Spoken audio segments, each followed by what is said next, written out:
Hello,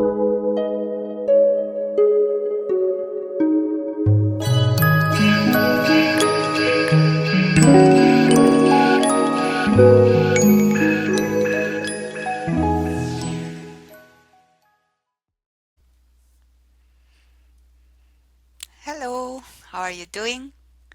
So, as you've probably seen at the thumbnail, I'm going to review AlphaGo games today. Before today, I was wondering if I should play 5 dan or 9 dan for my next video. And surprisingly, I was getting like 50-50 feedback. Like half of the people were saying that they are excited to see more 5 dan games, but about half of them would say they prefer 9 dan because it's better matched with me. I think they both have good points. So in the future, I'm thinking about kind of like alternating the two formats. Like one could be a serious game where I play 9 dan and I quite struggle as usual. Or I can play like 5 dan or 7 dan. Or, some of my friends, some other, well-known players. I've noticed that some people suggested that I play Duarin. Could be fun. I've never played him before. So anyways, I was wondering about those, but then I got the news that the DeepMind paper was published about the new version of AlphaGo. This new version of AlphaGo is called AlphaGo Zero. And at the end of Future of Go Summit in China, at the closing ceremony, Dr. Demis Hassabis mentioned that there will be a paper coming out about at the end of this year. It's October, and I guess it was that paper he mentioned. Anyway, so AlphaGo Zero is like quite different from AlphaGo Master. And you can find their paper on like Google. You can find DeepMind's blog on DeepMind website. But the paper, I didn't study the paper yet, but basically I read that there are four main differences. So AlphaGo Zero doesn't have any human game input. So it basically learned Go from like 100% self-play. It like literally played on one point, like here in the beginning, but then it quickly learned um, to play more like natural moves. So that's one. And the second one is that it didn't have any like hand programming of like Go techniques. So again, it's like a pure self-play, and then the engineers, they didn't put anything like a ladder or that kind of things. And the third difference is that it uses only one neural network. If you remember AlphaGo, the Lee version, AlphaGo Lee or AlphaGo Master, they both have the policy network and the value network, and these two networks would work together to find out the best next move. But this AlphaGo Zero has only one network.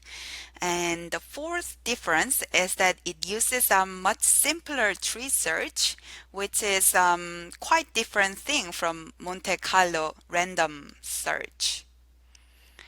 So I don't know, like in technical terms, how much they are different, but they do sound quite different.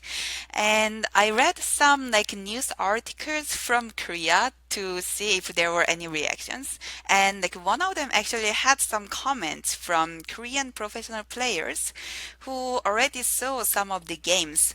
And their reaction was that first, they were like so amazed that computer Go became got stronger so quickly without any initial game input. And then there was a comment that these AlphaGo Zero games actually look more similar to the human pro games than the AlphaGo Master. There were these 50 AlphaGo Master self-play games, and these games some of them seemed quite shocking. You're probably following the American Go Association video series with Mike Redmond Nindan, and you can notice that the AlphaGo Master self play is very, very different from what we usually expect to see. But the AlphaGo Zero games, apparently they are like less surprising, or maybe we are like so used to AlphaGo Master. I'm not quite sure. But maybe you can take a look at those games yourself. There were 80 games published, 20 games against the AlphaGo Lee version, 20 games against the AlphaGo Master, and 20 games against AlphaGo Zero that uses 20 blocks, and 20 games against AlphaGo 40 blocks. Today at a Go Club meeting, I had the chance to see two of the games, one against AlphaGo Master. This is the last game of the 20 game set. And another game against AlphaGo Zero itself with 40 blocks. This is also the last game. So we are going to see these two games today. And I can't like go really deep analysis, like the Korean top Korean pros are saying that these games are too difficult for them. So, I don't really try to understand everything, but I can tell you what I feel about those moves and what I think and how they are different from what I usually know. So, should we start with the AlphaGo Master game? And AlphaGo Zero was black and AlphaGo Master was white. And today I'm using the PandaNet to look at these games. Oh, and then I downloaded these SGFs from this AlphaGo Games website. I think Lucas made those website. I'm not 100% sure, but he shared it on his Facebook. It was very nice to have all AlphaGo games at one place. So I would like to thank him for that. So let's come back to the game. We see 4 star points, and then black approaches, and then white answers. And you see this is like very common sequence here, opening, and then like in most human games you would expect to see like this knight move or like coming about here. Sometimes like people could make this Sanrensei. But at the Go Club meeting today, we discussed how AlphaGo doesn't like to play this knight move. And we were wondering if this is because this knight's move is not actually like strong sente. So white has the option to respond, or white could tenuki, or white could start from the side. So it gives a room to white for a lot of different options. So it seemed like AlphaGo actually prefers to either attach to do something in the corner or go into the 3-3 point directly. But anyway, AlphaGo didn't continue here, but went into the 3-3 point directly. And I would have been pretty surprised by this move before all these AlphaGo games, but I think by now we know that AlphaGo really likes 3-3 point, and it's really not that bad to go in there so early. So we were kind of prepared for this move, I guess. And then after this exchange, black enclose a corner here and white comes. And until here, other than this 3-3 point, I would say it seems pretty normal. And then when white approached here, black exchanges that. This seems unnecessary to me, but then I guess there is no harm. There's no real harm in exchanging that either. So that's about that. And when black pincers here, white invades back. So that's very interesting. And then I would usually say that it seems very aggressive, or like it gives me the feeling that white wants to make the game very complicated. But, totally possible. And then black comes here so that white wouldn't be able to, come around here and make eye shape. So black does that and white comes here. This is Joseki sequence over here. And one well-known Joseki would go like this. And then black would block here.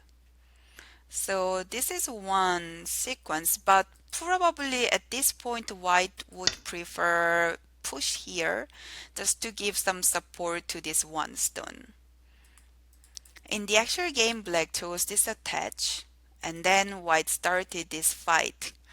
I was a little puzzled by this sequence, but later I noticed that actually this Joseki over here, it appeared in many of the AlphaGo Zero games.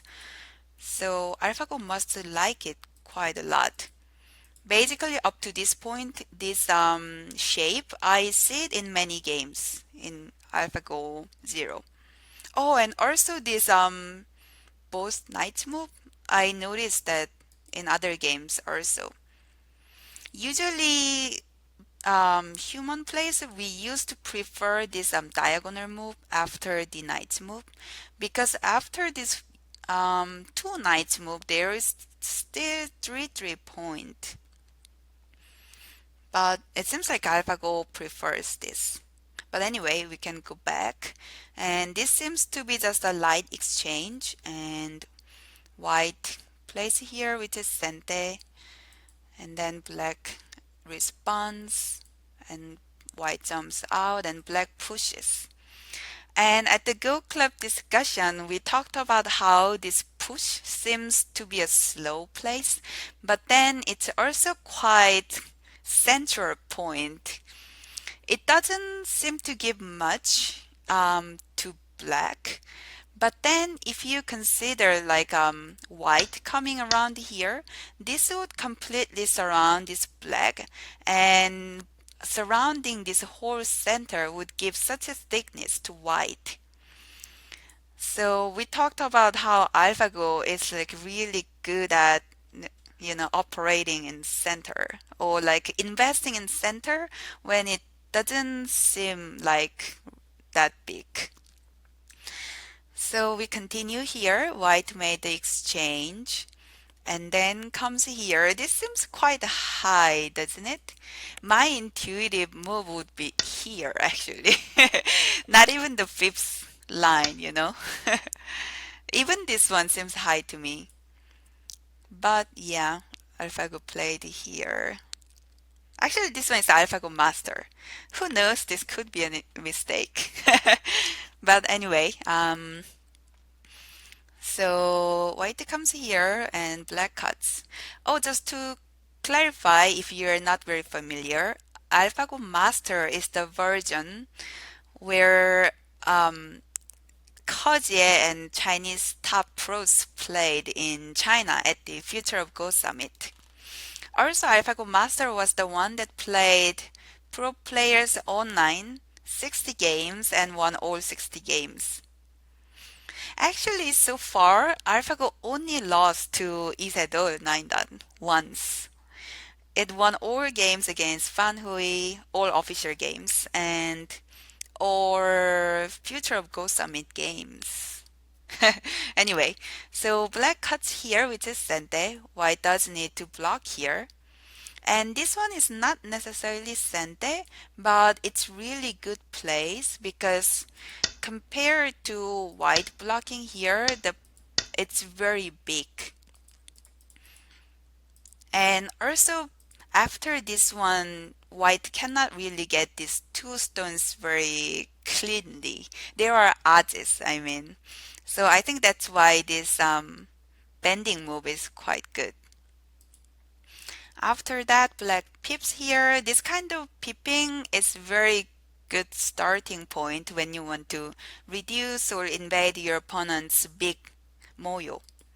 And then white answers this way. Black can't really cut here directly because white would jump out, and these three stones are already out with this move. So that's that, and then black comes here, and there are some weak points around here. And then when black was doing all that, I was wondering if black just wanted some squeeze, but it seems like there was actually more than squeeze. So this one was a center exchange from white side, and then white fills in the liberty. Black makes that exchange and then starts the capturing race here. These are all the sequences that black wants to squeeze white from the right side, and then you should draw in to reduce white's liberty. And then after that, black starts call directly. This is code thread, and then white makes code thread. And this code thread seems very strange to me, but then I guess it made sense because after this one, white didn't have any good code thread. So because white didn't have a good code thread, white played here, which was not quite big enough, I think. And black ignored, and then eventually it became a big exchange between white getting the corner and black getting this whole white group. And this white group is quite dead. We talked about like white taking this one stone and all, but it doesn't seem to be working. There is a very far possibility of double ko, but double ko means that basically white cannot ever win the ko because black doesn't need ko thread, white has to make ko thread every time, right? So basically white got this big corner territory which used to be almost black's territory, and then I think this white's moves would worth about 35 points plus whatever the worth of making these black four stones weak. But then this over here, black's taking this white's group is like easily over 50 points. I would say close to 60. So it seemed to me that this exchange was quite good for black. And then white invades right here, and black attaches the move that AlphaGo seems to like. And then these are expected sequences here. And as white plays here, white seems to be developing the upper side quite naturally. But actually, at the moment, black's territory over here is quite big. So white does need to do something more, probably on the upper side. But at the moment, white is first like trying to secure this white's group.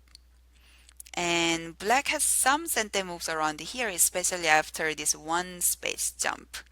And that's what makes this white group a little more vulnerable. Oh, and of course there's Aji of black coming out. And then after white coming here, black's making these center moves. It's basically strengthening this black group over here. Black makes this exchange and then jumps out. White jumps out and black comes in here. And although white has like this wall and this strong shape, it seems very difficult for white to do much with this move. And that's because this black group is quite secure and there is this open area where black can just come out and connect to either side. So white made this exchange and then pushed here. Black made this exchange. I wondered if white could have cut here, but it seems too complicated to know what happens if white comes here. So we give it a pass and then follow this one. And with blacks connecting here, white has basically lost the potential to get all this upper side. And then we did a quick counting, and it seemed like if white's territory was like this, then this wouldn't be enough for white. So I would say black is ahead in this scenario, if black's like safely out, for example.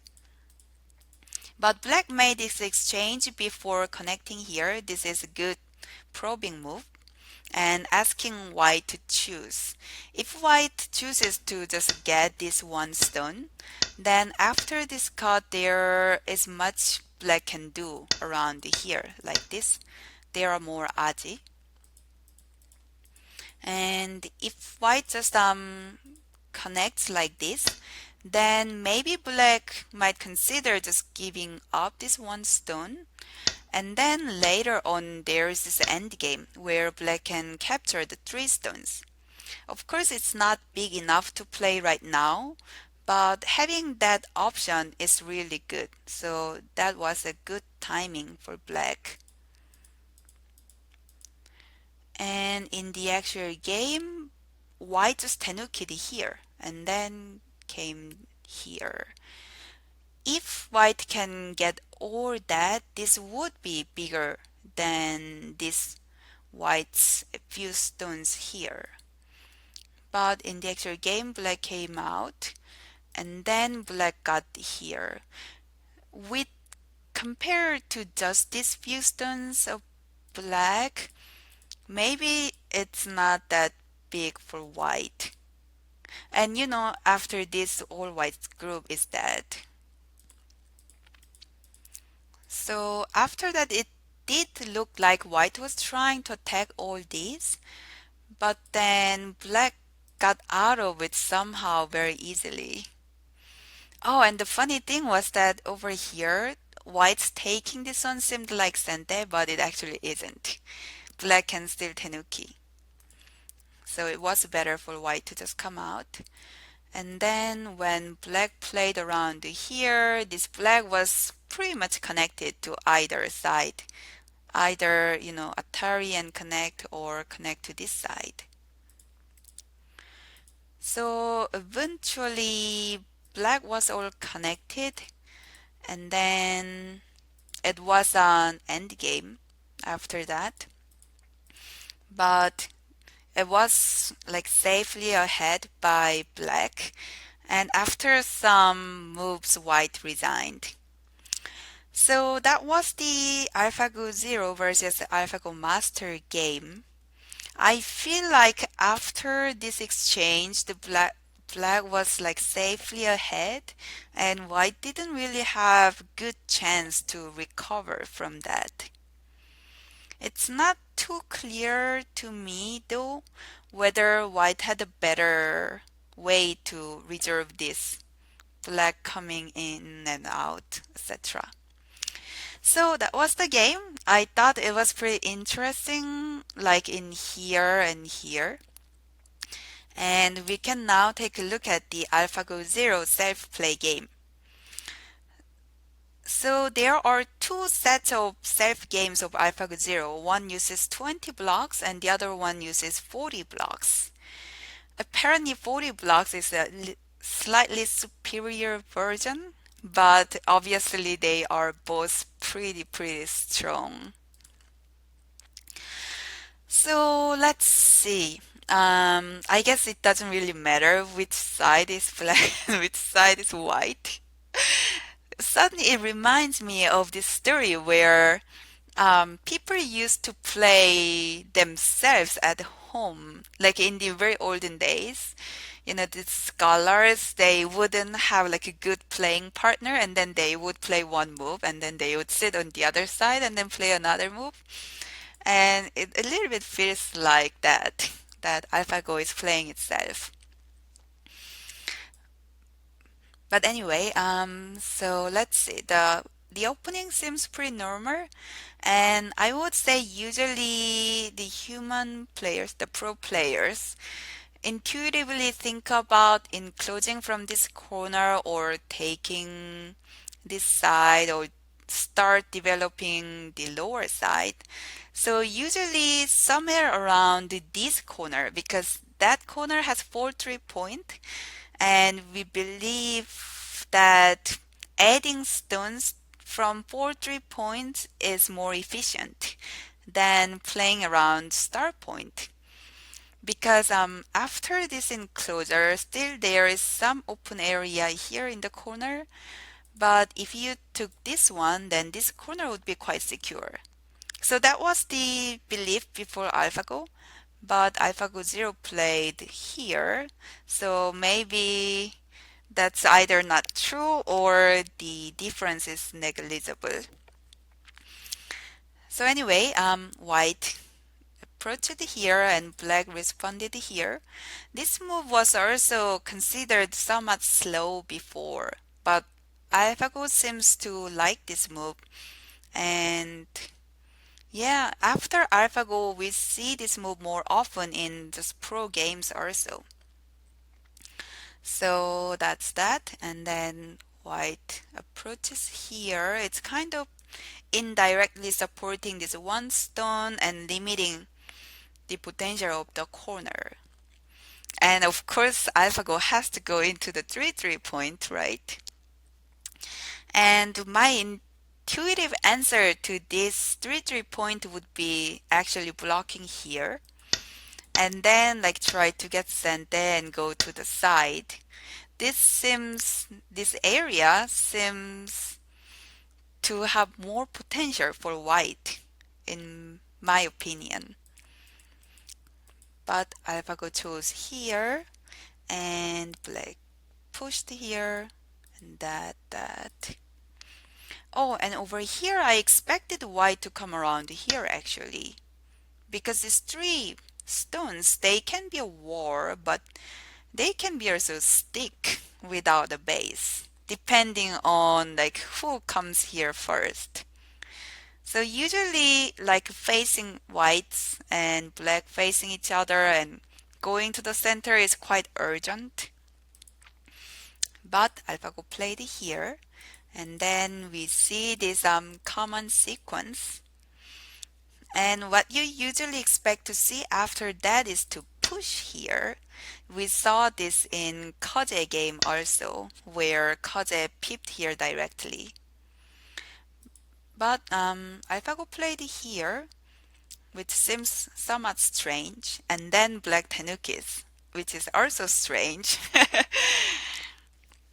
And then black hanes, and then cuts. And after that, white lives inside.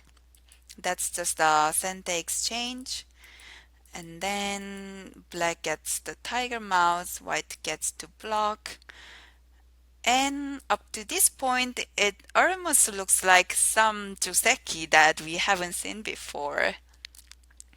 We were discussing at the Go Club which side was favorable after all these sequences. I couldn't really tell which side is better. On one hand, I like the fact that black has very nice shape, and then black's like extending and then attacking this one white stone at the same time. So that seems quite nice. But on the other hand, when white plays somewhere around the corner, this space seems a little bit narrow when white has like this big potential area to grow. Also, this black group has very few points. I think it had a better potential when black had just a star point and a knight move, but now everything's blocked, and white's extending over here is even sente. So in that sense, it's not that nice for black.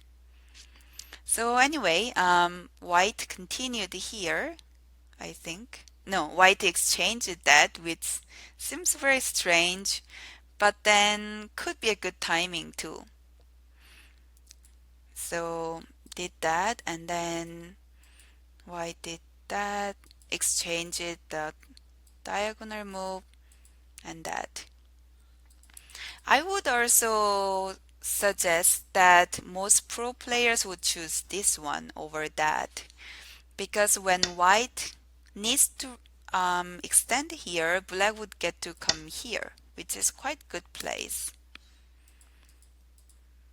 but AlphaGo chose that one. And I think we can be very confident that that means this move is better.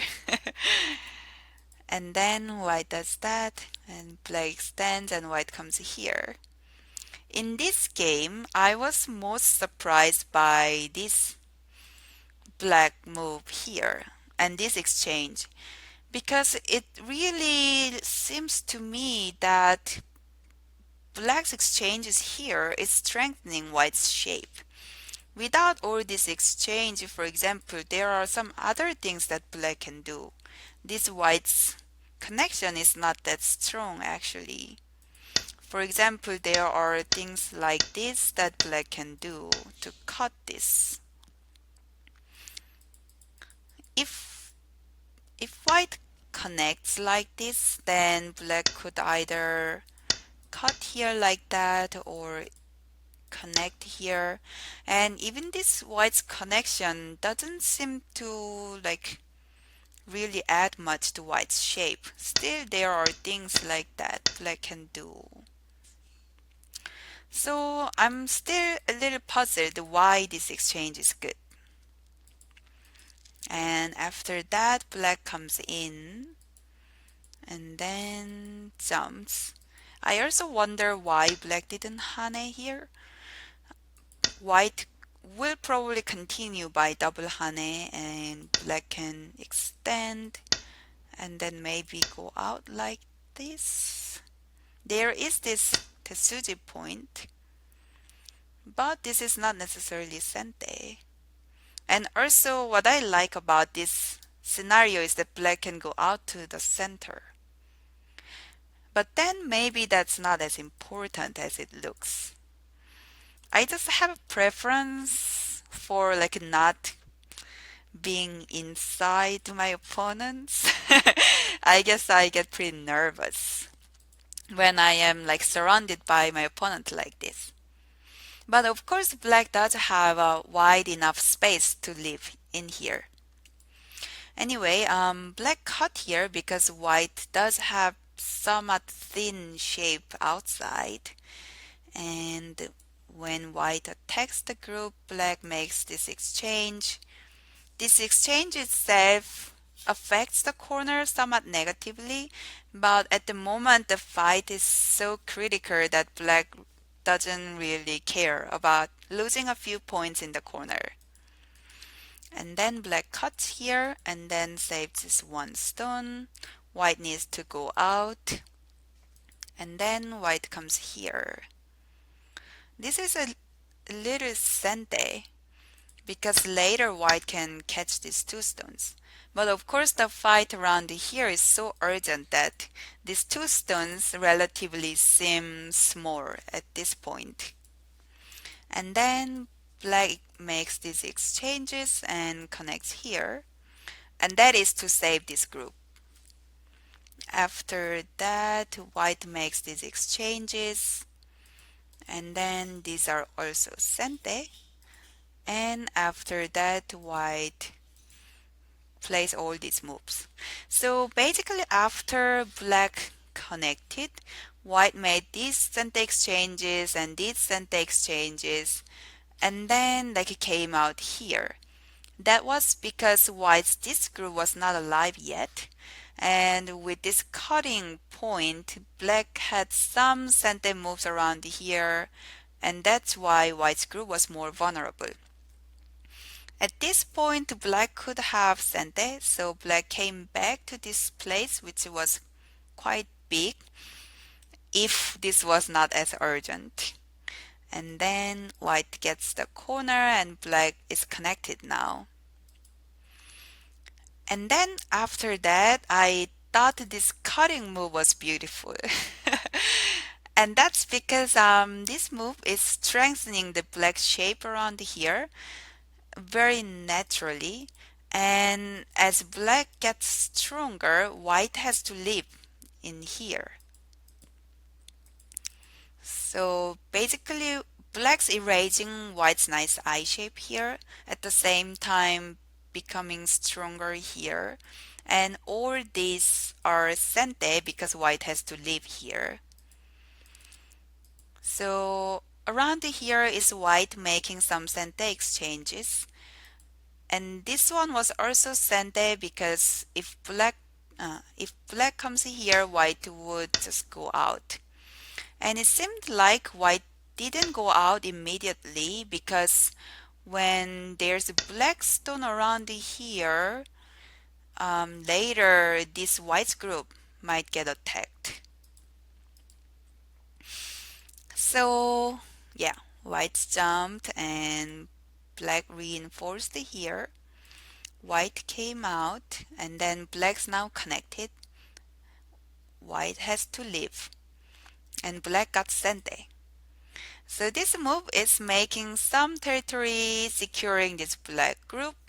And when white responses, black will probably see how to invade here, how to bully this white group that's not alive yet, etc. etc.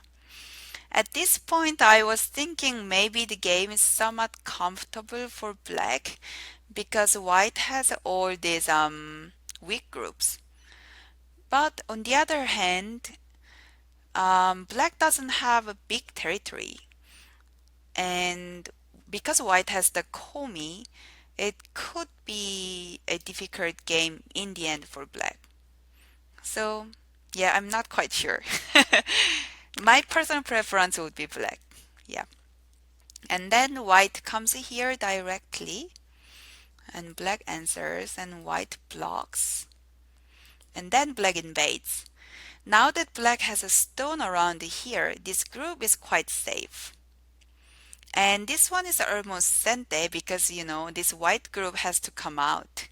So white does that and then black approaches. White responses, and I really like this attach over here. It seems to be a good place to start to kind of use white's weakness to strengthen these two stones. And the normal follow-up could be something like this. And then with all these black moves, you can see that this area is getting better shape for black. In the actual game, white just tenukid and came here. Seems like good timing actually. And then black plays here, which is like this one's probing move, asking black like where are you going to play? And then black's like, well, let me ask you the same question. So black plays here, and then white Ataris and black Tenukis.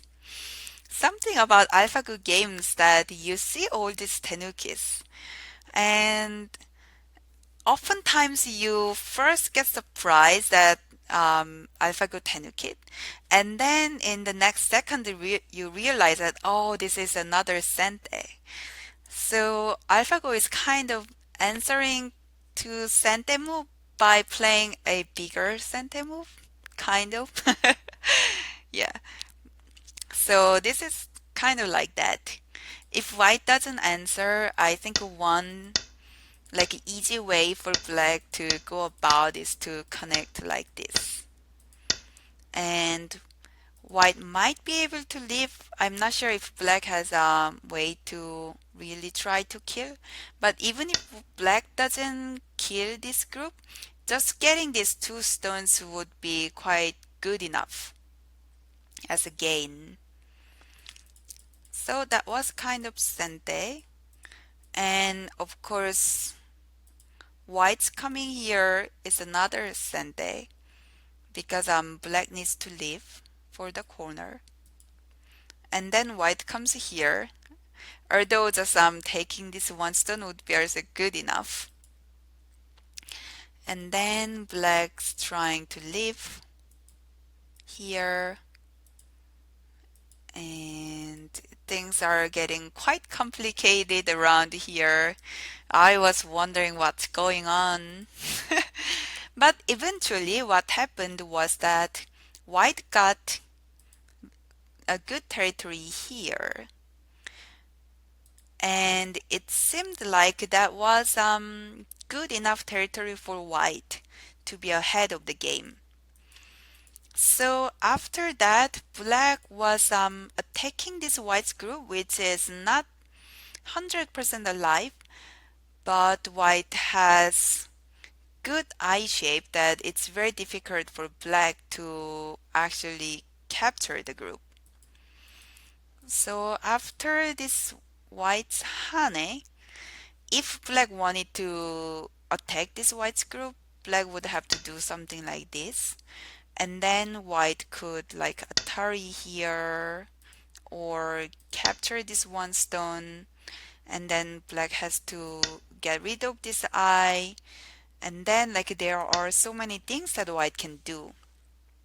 So actually it seems like black can't really attack much after this Hane. And then of course if black plays somewhere around here, anytime white can play here and then leave. There are two eyes. So black Atari here, which doesn't seem to have much meaning other than being Atari. Not even a big sente. White tenukis and black exchanges here and then comes out and then playing here. But actually as white got this bamboo joint, it allowed white to cut here, which is kind of miai. Over here black has to connect here, but there was this weakness around here where white can like cut black off. So that's actually what happened in the actual game much later. White connected here and then yeah, exchanged this one and that and like this. So after this, black played a few more moves but quickly resigned, probably because in the capturing race white has more liberties. So that was the AlphaGo Zero self-play game, the last game of the 40 blocks set. How did you enjoy the game? These were quite difficult and some of them I couldn't really answer why they were playing certain moves. But I kind of agree with the Korean pros that these AlphaGo Zero games look a little more like human play. Anyway, so that was the review of the AlphaGo Zero paper, some of the highlights, and two games that I looked at. I didn't have the chance to study the other games. There are, 78 other games. Maybe sometime I'll take a look. If I find some like interesting game, I might make a few more review videos. Other than that, I think I will be playing those live games again. Maybe like some 9-dan games and some fun, easy games. So that's about it for today. Oh, by the way, did anyone notice that I updated the YouTube channel art? It's like the banner. I was quite happy with the new design that I made with some help, but I was wondering if anyone noticed. And oh, and I also wanted to mention, which I never mentioned in my video because I had a long break. There is this essay book that I wrote in English, and that book was translated to German, and the German version is also available on Amazon. So if you prefer German over English, then you can definitely check that version out. So that's about it, and thank you for watching. Bye bye.